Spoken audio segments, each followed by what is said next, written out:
But now no, unajua one thing, eh, shule inataka huyo mzazi. Mimi nilimwambia, I told him that asipeleke huyo mtoto secondary school. Akaniona mimi nakaa mbuzi. Nikajaribu kuongea na bibi yake, because bibi yake anaonekana mtu amevuta herio kidogo.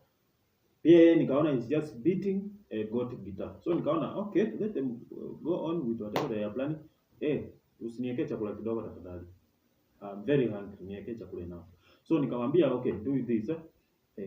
Peleka huyu mtoto shule yenye iko chini.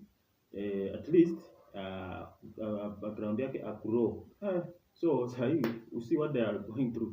Wana struggle because now mtoto mwenyewe kwanza performance yake iko chini. Yaani mtoto anaanguka kuanguka. Sasa mama yake ndio ananililia siku nyingine hapa ananiambia, "Maki uliniambia." I told you. Nikwambia.